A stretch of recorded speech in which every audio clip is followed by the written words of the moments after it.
ನನ್ನ ಎಲ್ಲರೂ ಸೇರಿ ನನ್ನ ಹೆಗಲಿಗೆ ಕಟ್ಟಿದ್ದಾರೆ.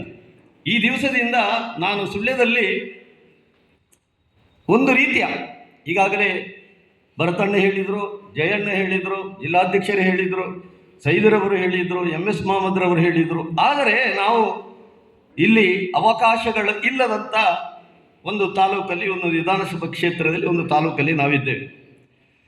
ನಮ್ಮ ಬೇಡಿಕೆಗಳು ಈಡೇರುವುದು ಬಹಳ ಕಷ್ಟದಲ್ಲಿ ನಮ್ಮ ಕೆಲವು ಬೇಡಿಕೆಗಳು ಈಡೇರುತ್ತದೆ. ಆ ನಿಟ್ಟಿನಲ್ಲಿ ಸಂಘಟನೆಯನ್ನು ಮಾಡಬೇಕಾದರೆ ಸ್ವಲ್ಪ ಕಷ್ಟವೂ ಸಾಧ್ಯ ಆಗ್ತದೆ. ನಮ್ಮಲ್ಲಿ ರಿಸರ್ವ್ ಕಾನ್ಸ್ಟಿಟ್ಯೂಷನ್ ನಮ್ಮಲ್ಲಿ ಹೇಗೆ ಅಂತ ಹೇಳಿದರೆ, ಈಗ ಕೃಷ್ಣಪ್ಪರವರು ಈ ಹಿಂದೆ ಚುನಾವಣೆಗೆ ನಿಂತು ಪರಾಜಿತರಾಗಿದ್ದಾರೆ. ಇನ್ನು ಒಂದು ರೀತಿಯ ಶಕ್ತಿಯನ್ನು ತುಂಬುವಂಥ ಜನರು ನಮ್ಮಲ್ಲಿ ಕಡಿಮೆ ಇದ್ದಾರೆ. ಬೇರೆ ತಾಲೂಕುಗಳಲ್ಲಿ ಆದರೆ, ಬೇರೆ ಕ್ಷೇತ್ರದಲ್ಲಿ ಆದರೆ ಆ ರೀತಿಯ ಮುಖಂಡರುಗಳಲ್ಲಿ ಇರ್ತಾರೆ. ಆದರೆ ನಾವು ಒಂದು ಹಂತದಲ್ಲಿ ನಮ್ಮ ಹಿರಿಯರ ಜೊತೆಗೂಡಿ, ಹಿರಿಯರ ಸಲಹೆಗಳನ್ನು ಪಡೆದುಕೊಂಡು, ಹಿರಿಯರನ್ನು ಒಟ್ಟಿಗೆ ಸೇರಿಸಿಕೊಂಡು ಒಂದು ರೀತಿಯಲ್ಲಿ ಹೊಸ ಆವಿಷ್ಕಾರವನ್ನು ಮಾಡಬೇಕು, ತಳಮಟ್ಟದಲ್ಲಿ ಕಾರ್ಯಕರ್ತರನ್ನು ಎಬ್ಬಿಸುವಂಥ ಕೆಲಸವನ್ನು ಮಾಡಬೇಕು ಅಂತ ಹೇಳುವ ಒಂದು ಅಭಿಲಾಷೆ ನನಗಿದೆ. ಅದನ್ನು ನಾನು ಮಾಡಲಿಕ್ಕೆ ಎಲ್ಲ ರೀತಿಯ ಪ್ರಯತ್ನಗಳನ್ನು ಮಾಡ್ತೇನೆ. ಜೊತೆಯಲ್ಲಿ ಏನು ನಮ್ಮ ತಾಲೂಕಿನಲ್ಲಿ ಎಷ್ಟು ಇಲಾಖೆಗಳಿವೆ, ಆ ಇಲಾಖೆಗಳಲ್ಲಿ ಜನರಿಗೆ ಕೆಲವು ಕೆಲಸಗಳು ಆಗದೇ ಇರುವುದು, ಜನರಿಗೆ ತೊಂದರೆಗಳಾಗುವುದನ್ನು ನಾನು ಬಹಳಷ್ಟು ಗಮನಿಸಿದ್ದೇನೆ. ಯಾವುದೇ ಕಾರಣಕ್ಕೂ ಕಾರ್ಯಕರ್ತರಿಗೆ ಅನ್ಯಾಯ ಆಗುವುದನ್ನು, ಜನರಿಗೆ ಅನ್ಯಾಯ ಆಗುವುದನ್ನು ನಾನಂತೂ ಸಹಿಸುವುದಿಲ್ಲ. ಅವರಿಗೆ ನಾನು ಕಟ್ಟುನಿಟ್ಟಿನ ಒಂದು ಕ್ರಮವನ್ನು ಕೈಗೊಳ್ಳುವುದಕ್ಕೆ ಎಲ್ಲ ರೀತಿಯ ಪ್ರಯತ್ನಗಳನ್ನು ಮಾಡ್ತೇನೆ. ಇನ್ನೂ ಮುಖ್ಯವಾಗಿ ಒಂದು ಮಾತು ಹೇಳ್ತೇನೆ. ಇದು ನಮಗೆ ಜಿಲ್ಲಾಧ್ಯಕ್ಷರು ಹೇಳಿದರು, ರಾಜ್ಯದಲ್ಲಿ KPCCಯಲ್ಲಿ ಹೇಳಿದರು, ಇಲ್ಲಿಯೂ ಹೇಳಿದ್ದಾರೆ. ಏನಂತಾರೆ, ಹಿರಿಯರನ್ನು ಜೊತೆಗೂಡಿಸಿಕೊಂಡು ಪಕ್ಷವನ್ನು ಕಟ್ಟುವಂಥ ಕೆಲಸಗಳನ್ನು ಮಾಡಬೇಕು ಅಂತ ಹೇಳಿದ್ದಾಗ ಅದನ್ನು ನಾನು ಮಾಡ್ತೇನೆ. ಆದರೆ ಒಂದು ವಿಚಾರವನ್ನು ಇದರ ಜೊತೆಯಲ್ಲಿ ಹೇಳ್ತೇನೆ.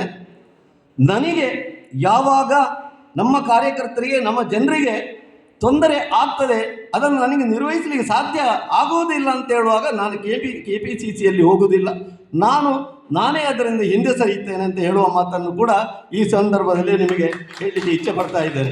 ನಮ್ಮಲ್ಲಿ ಯಾವಾಗಲೂ ಒಂದೇ ಮನಸ್ಸಿನಿಂದ ನಾವೆಲ್ಲರೂ ಒಗ್ಗಟ್ಟಾಗಿ ನಾವು ಹೋರಾಟಗಳನ್ನ ಮಾಡಿದರೆ ಸುಳ್ಯದಲ್ಲಿ MLA ಬರ್ತದೆ.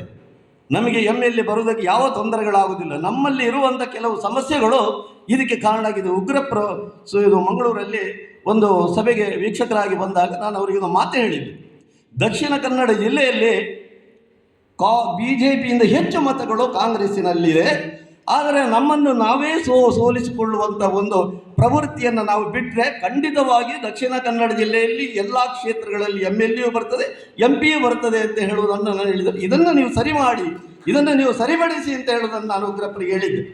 ಅದೇ ರೀತಿ ಇಲ್ಲಿಯೂ ಕೂಡ ನನ್ನಿಂದ ಎಷ್ಟು ಶಕ್ತಿ ಮೀರಿ ನಾನು ಭರತಣ್ಣನಿಗೆ ಒಂದು ಮಾತು ಕೊಟ್ಟಿದ್ದೆ. ನೋಡಿ, ಯಾವುದೇ ತೊಂದರೆಗಳಿದ್ದರೂ, ಯಾವುದೇ ಸಮಿತಿಗಳು, ಯಾವುದೇ ಸಂಗತಿಗಳಿದ್ದರೂ ನನಗೆ ನೇರವಾಗಿ ಹೇಳಿ, ನಾನು ಅದೇನು ಮಾಡಬೇಕಾಗಿದೆ, ಏನು ಮಾಡಬೇಕು ಅದನ್ನು ನಾನು ಮಾಡ್ತೇನೆ. ಒಂದು ವೇಳೆ ನನಗೆ ಸಾಧ್ಯ ಆಗದಾಗ ನಾನು ಆ ಸ್ಥಾನಮಾನದಲ್ಲಿ ಇರುವುದಿಲ್ಲ. ನಾನು ಕೆಲವೊಂದು ಸಂದರ್ಭದಲ್ಲಿ ಹಿಂದೆ ನಾನು ಹಲವು ಹುದ್ದೆಗಳಲ್ಲಿ ತಾಲೂಕು ಪಂಚಾಯತ್ ಸ್ಥಾಯಿ ಸಮಿತಿ ಇರುವುದು, ಗ್ರಾಮ ಪಂಚಾಯತಿಯಲ್ಲಿ 4 ಬಾರಿ AP ಎಲ್ಲ ಬೇರೆ ಹುದ್ದೆಗಳಲ್ಲಿ ನಾನು ಅಲಂಕರಿಸಿ, ನಾನು ಆವಾಗಲೂ ಇದೇ ಮಾತನ್ನು ಭಾಷಣಗಳಲ್ಲಿ ಹೇಳ್ತಿದ್ದೆ.